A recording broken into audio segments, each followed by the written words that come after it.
आप हर मस्जिद को छीनना चाहते हैं। आप बताइए 17 करोड़ मुसलमानों को क्या पैगाम दे रहे हैं आप कि आप हर मस्जिद को छीन लेंगे मुझसे, फिर मेरा वजूद किस माने रखता है। 1991 के प्लेसेस ऑफ वर्शिप एक्ट पर क्यों नहीं बोलते आप लोग? नरेंद्र मोदी इस मुल्क में तारीख लिखना चाहते हैं। क्या तारीख लिखना चाहते हैं? कि मैंने इस देश को, गांधी अंबेडकर के देश को मैंने हिंदू राष्ट्र बना दिया। हम सोशल मीडिया के जरिए फॉरेन पॉलिसी चला रहे हैं। मालदीव छोटा मुल्क, वो हमको आंख दिखा रहा है, चीन की गोद में बैठ गया। अच्छा सर, सबसे तकलीफ दे बात मेरे लिए है कि भारत ने यूनेस्को का इलेक्शन पाकिस्तान से हार गया। ये आपकी फॉरेन पॉलिसी है क्या? नरेंद्र मोदी ने पार्लियामेंट को नॉमिनेट किया या पार्लियामेंट ने नरेंद्र मोदी को प्रधानमंत्री बनाया? बताइए। मसीहाओं को जब भी आवाज दी है, पलट कर आगे हर बार कातिल, वहां क्या दाद खाही क्या गवाही, वहां क्या दाद खाही क्या गवाही। जहां हो मुंसिफों के यादारी के साथ कह रहा हूं कि मैं अपने बचपने में जब हिस्ट्री पढ़ता था तो मैंने एक स्टैचू की फोटो देखी थी, प्रीस्ट किंग ऑफ मोहनजोदारो। ऐसा लगता है कि वैसा ही लग रहा है कि प्रधानमंत्री नहीं है बल्कि पुजारी सम्राट बन चुके हैं वो।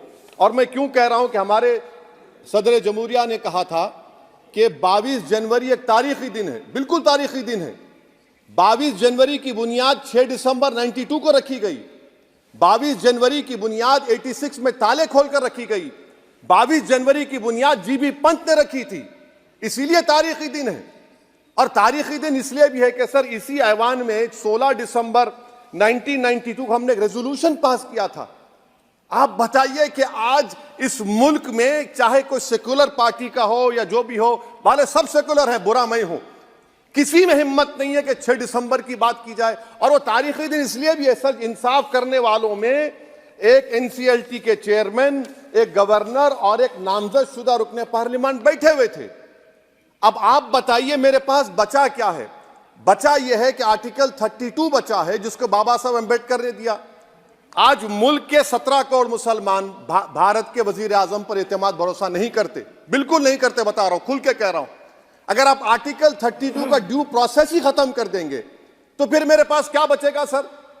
क्या बचेगा? मैं तो यहां खड़े होकर वो सुप्रीम कोर्ट के मायानाज बेबाक वकील दुष्यंत दवे की तरह तो नहीं कह सकता।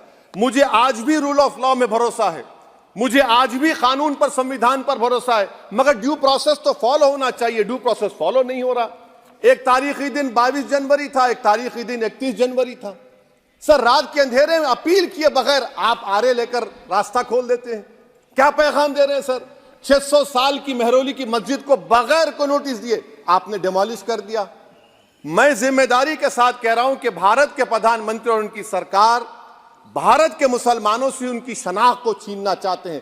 ख्वाजा अजमेरी के आस्थाने पर चादर बिछाइए, मगर आप जो चादर मुझसे छीनना चाह रहे हैं मेरी मस्जिद है। आप हर मस्जिद को छीनना चाहते हैं। आप बताइए 17 करोड़ मुसलमानों को क्या पैगाम दे रहे हैं आप कि आप हर मस्जिद को छीन लेंगे मुझसे, फिर मेरा वजूद किस माने रखता है? मेरा शनाख्त क्या माने रखता है? रूल ऑफ लॉ क्या माने? अच्छा 1991 के प्लेसेस ऑफ वर्शिप एक्ट पर क्यों नहीं बोलते आप लोग? आप उस पर कायम है नहीं है। आप 500 साल की बात करते, मैं आपसे कहता हूं भाई 500 साल पे मत जाइए, बौद्ध पे जाइए, जैनिज्म पे जाइए, शैविज्म पे जाइए, कहां रुकेंगे? अरे इस देश को आजादी मिली 47 में, संविधान मिला हमको बाबा साहब अम्बेडकर का बराबरी का। उससे पहले तो राजा रजवाड़े थे, जमहूरियत नहीं थी, लोकतंत्र नहीं था, मगर आप उसको उस बारे में लेके जाते। अरे 500 साल आगे क्या होगा बताइए? आप किसी एक सिविलाइजेशन, सर अंग्रेजी में किसी ने कहा था, civilisation can not be rewritten by hatred, history can not be corrected by demolition. आप ये नहीं कर सकते। और मैं उम्मीद करता हूं कि जब मौर्रिख तारीख लिखेगा, नरेंद्र मोदी इस मुल्क में तारीख लिखना चाहते हैं। क्या तारीख लिखना चाहते हैं? कि मैंने इस देश को, गांधी अंबेडकर के देश को मैंने हिंदू राष्ट्र बना दिया।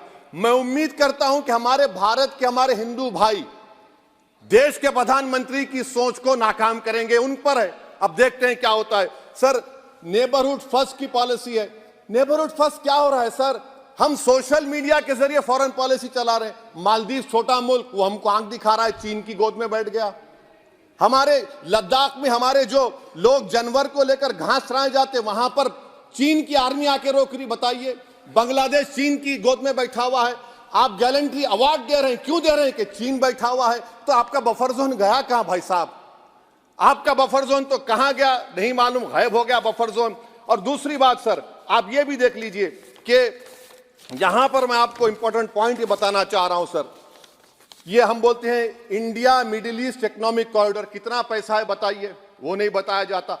अच्छा सर, सबसे तकलीफ दे बात मेरे लिए है कि भारत ने यूनेस्को का इलेक्शन पाकिस्तान से हार गया।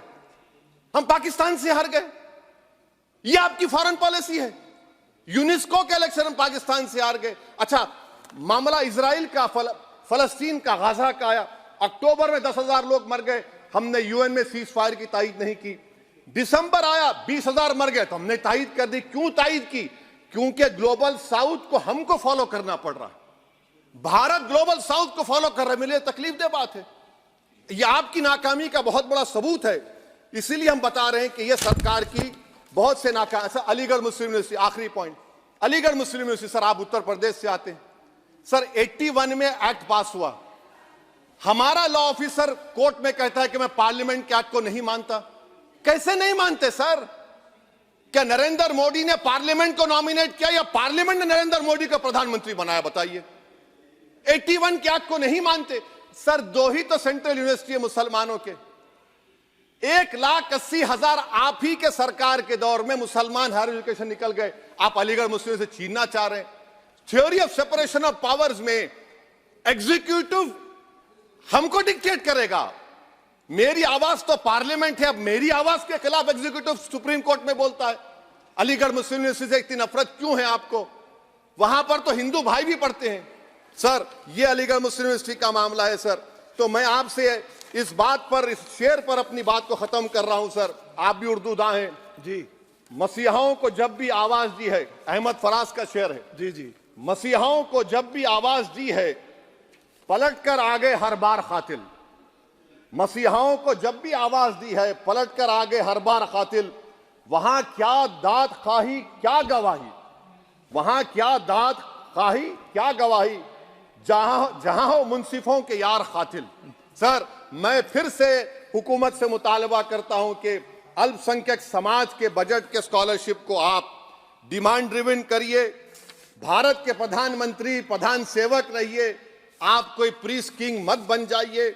आप जीतेंगे, कौन जीतेंगे देश तय करेगा। मगर याद रखिए 17 करोड़ मुसलमान आज गम और गुस्से में हैं और इस बात को महसूस कर रहे हैं, इस बात को महसूस कर रहे हैं कि प्रधानमंत्री को हम नोट नहीं दिए मगर हमारा प्रधानमंत्री है। आखिर ये प्रधानमंत्री 17 करोड़ मुसलमानों की उनकी शनाख्त को कैसे मिटा रहे हैं, कैसे उनको आप मार्जिनलाइज कर रहे हैं। इसीलिए सर मैं उम्मीद करता हूं कि हमारे सेक्युलरिज्म जो है वो, मैं पॉलिटिकल सेक्युलरिज्म कभी नहीं माना, जो सेक्युलरिज्म संविधान में लिखा गया उसकी हिफाजत करेंगे। मुल्क अहम है, वरना याद रखिए आप चुनाव जीते हैं हारे, मगर अगर आप 17 करोड़ एक जनता को आप गैर यकीनी कैफियत पैदा कर देंगे, ये देश के हित में नहीं होगा।